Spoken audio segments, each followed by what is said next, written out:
Okay, thank you, Lou. Thank you, Roy. Thank you, Mayor. 24th of September, Rabbi Furst, Mishna Berura. Um, I, I think I mentioned many years ago when I still lived in New Jersey, there was an elderly man who came to shul every morning, and he was not able to by himself put his tefillin on. So I helped him do it. So how does this apply?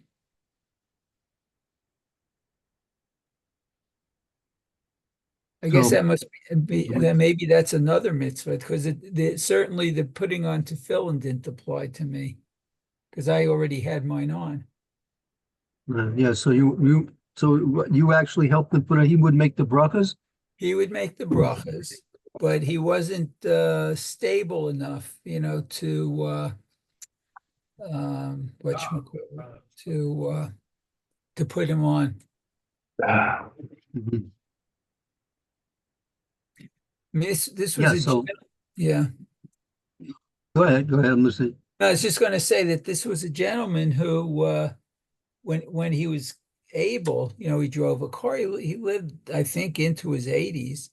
He was driving a car and everything. I mean, there was a point where he had to stop.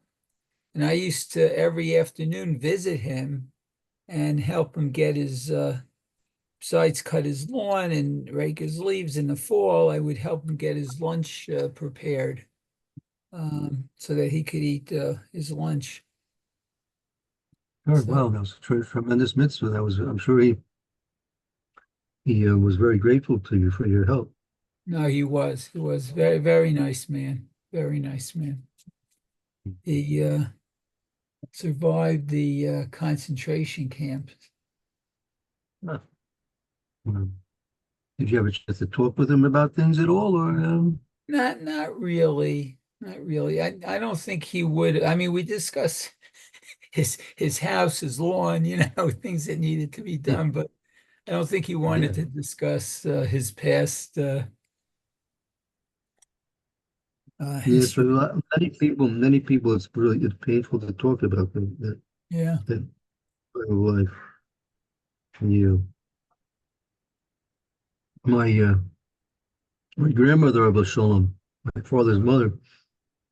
So she told me once that when people ask, so she talks about it, but she says the night after she talks about things, she has nightmares. Oh, yeah. Yeah. Yeah, yeah, yeah. Huh? Okay. Well, this halacha, I guess, reminded me of this. Okay, so I guess let's go. And so in that case, he was a person who was obligated, and you were simply assisting him to fulfill his mitzvah. Right, right. Yeah. Okay, so let's see. Sifkat Sheino, Na'alef in the Mishnah. okay, Sheino mechuyav badavar. There's no obligation to do this mitzvah. Hainu she'enai mechuyav be'etzem. Uh, So I guess this is just an emphasis that he doesn't have the obligation be'etzem for I guess this matter. Dil kame. Uh, so let's see. Aval imhu mechuyav ela sheyatsa b'hamitzvah. Okay, so let's see. But if he is obligated, ela sheyatsa, so he has fulfilled it in this mitzvah.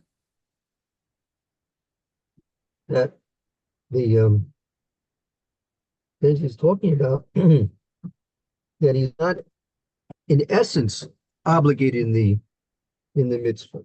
Mhm. But if in fact he is a person who is obligated in the mitzvah, but he's Yotzi should be the mitzvah, but he's fulfilled his mitzvah, he's Oh, still nevertheless able Lotzia. He's able to exempt other people. oh, oh. Vafilu levarech b'shvil chaver, and he can even recite the blessing for his friend, for his That's right. companion. Wow.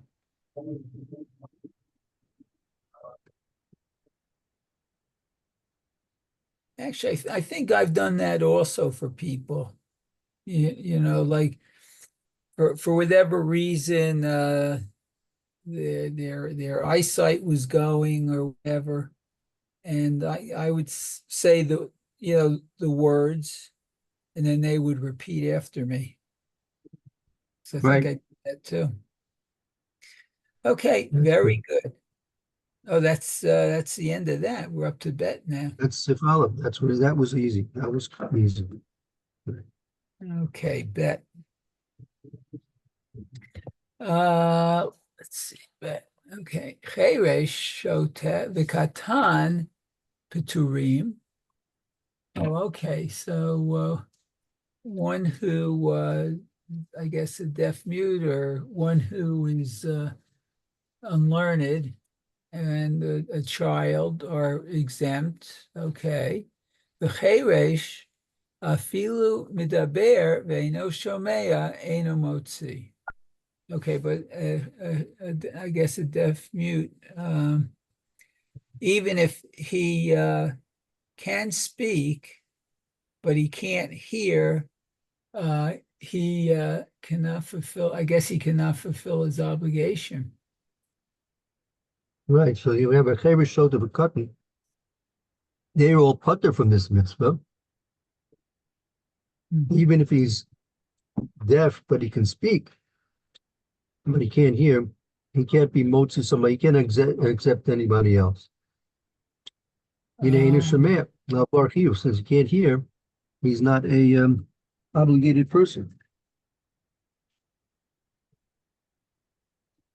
okay, so they can't.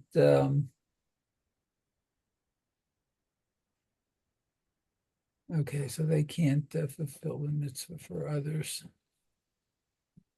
Okay. Mhm. Right. Let's see. Is can't hear. Okay, think of it and change. You can't hear love bar. Okay, who we did that. Okay, so the Haggah aval shomea ve'ino midaber motzi acherim yidei chovatam. So uh, this says one who can hear and not speak uh, can fulfill the obligation for others. Huh.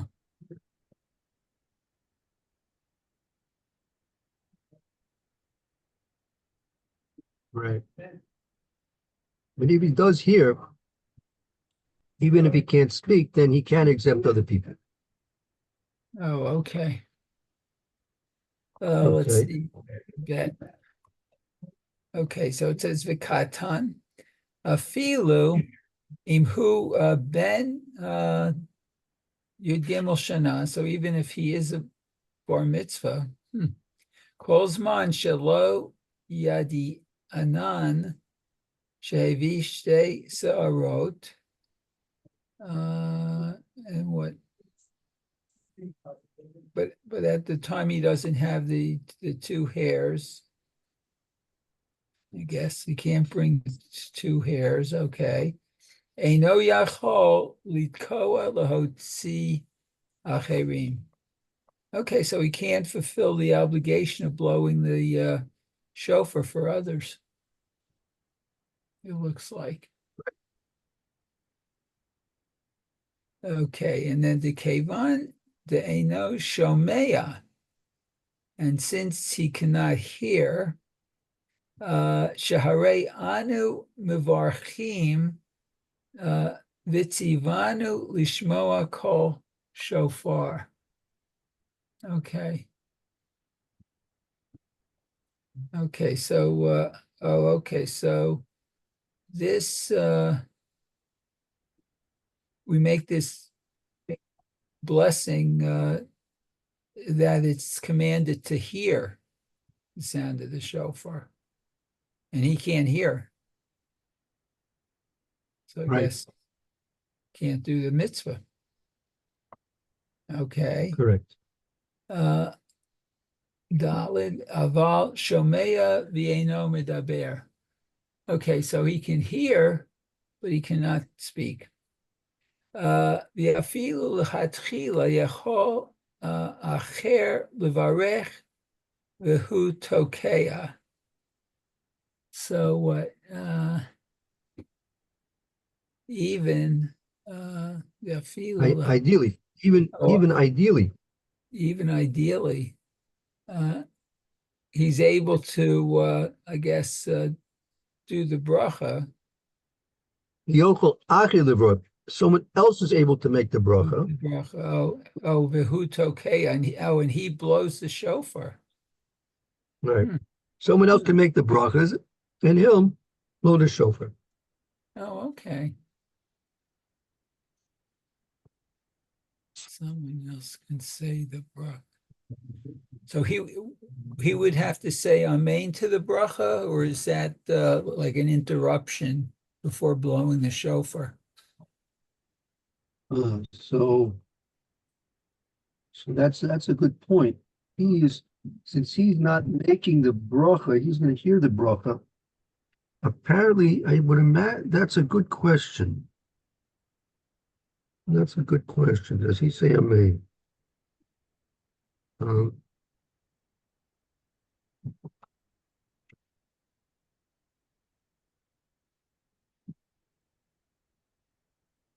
Usually, when someone's being motzi, someone in a bracha, the people who are being motzi the bracha, they shouldn't say amen. Meaning, it depends. Okay. I'd have to look that up. It's a very good question. Okay.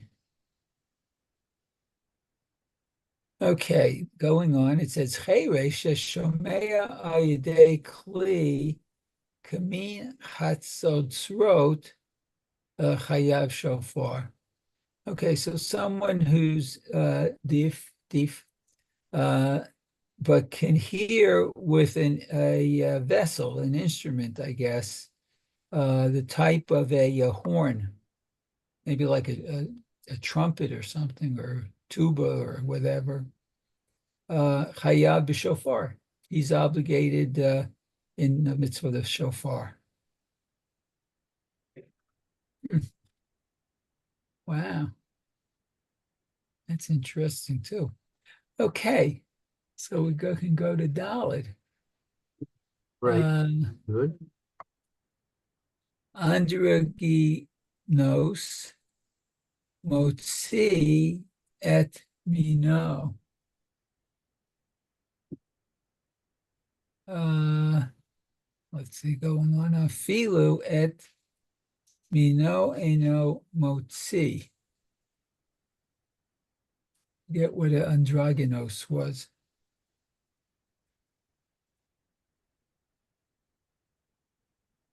Drugginess is so we can we can skip this one. Let's skip this one. Skip the next one. That's the Vav is more relevant to us. Let's go to Okay, Vav. so let's do Vav. Okay, so Vav says, Afal pi she nashim pturot yicholot koa v'chein acher sheyatza kivar yachol litkoa lahutzian aval ein mivarchot v'lo yivarchu lahen.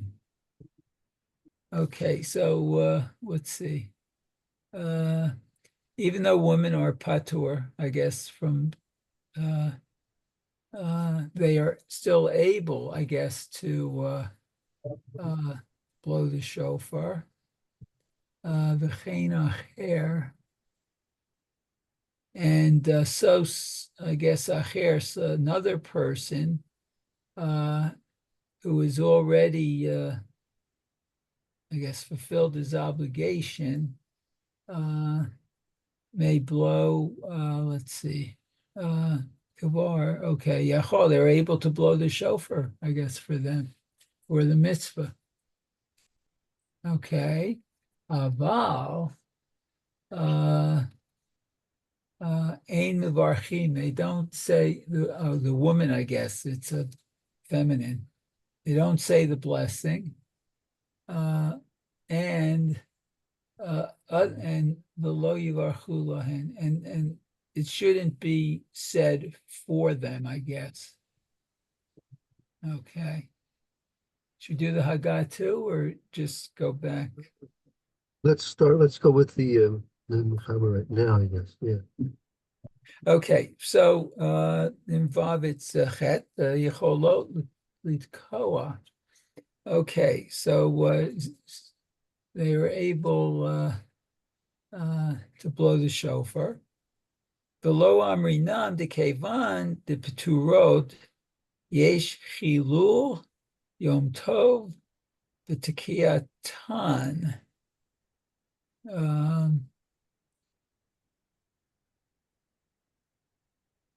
So what's that? Let's see. Below Amrinan, we don't say that since they are patur from it, that this would be a desecration of the yontiv in their blowing. Okay. The kaimalan gadol amitzuveh ve'oseh mipi, not mipi, mimi sheino mitzuveh ve'oseh. Okay, so let's see.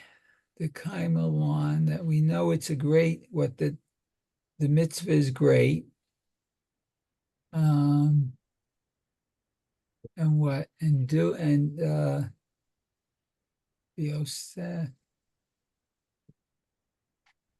and what one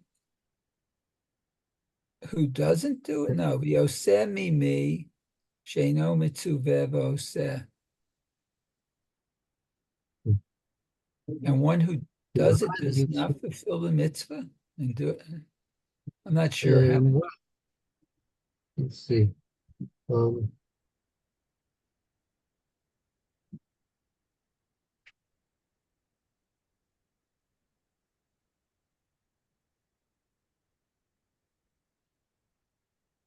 Okay, let me just hear you. What's your question again? I'm not quite sure how to translate that. The kaimalan gadol hamitzvah. So we learned that the mitzvah is great. V'yosemi pisheno mitzuveh v'yoseh. Right. That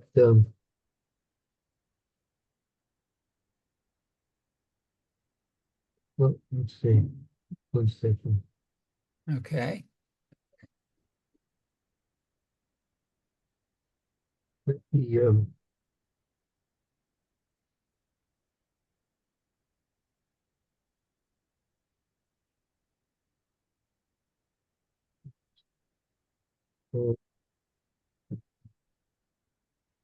the psak is that gadol hamitzvah v'osa mimi sheina mitzvah, meaning the person, it's a greater obligation, the one who is commanded to do the mitzvah and he does it, more than for the person who is not commanded in the mitzvah and he does it.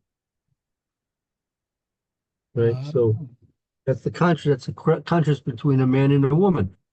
A man is obligated in shofar, and so his mitzvah is greater than a woman's because she is not commanded in shofar. I mean, she'll do it. He wants to do it. He's allowed to do it. But that's Mhm. not as great as a person doing a mitzvah that is commanded it. Okay. Okay. But Nami Sachar Yesh Lo, but he still what gets a reward for it? Right? There's still a reward for a person who's not commanded and does something, but the one who is commanded and does the command that he's obligated him, he gets more reward than one who's not commanded to do. Uh-huh. Okay. Let's see. V'hu hadin katanya chol litkoa af lechatchila kedei sheyitchanech. Okay, so a katan is yachol, able to blow, even initially. Kadeshi Yitchanek, what it's just for education. Yitchanek. Yeah, that's for his education, man. Okay. Let's see. The ita the kaman the siman. Okay, this is just a source where I guess it's going to discuss it in Tavkuf Tzadi Vav. Oh, in the Haggah. Okay. Very good. Okay, good. I guess that's about our time. Oh, we ran out of time. Okay. Very good. Yes, Fine. Craig. Thank you. Thank you, Mayor. Very good. Thank you for the reading. Thank you, Lou. Both have a good day. And I hope to talk to you tomorrow. Learn with you tomorrow, Mitzvah Shem. Amen. Okay. Okay. Very Have a good. good day. Shalom.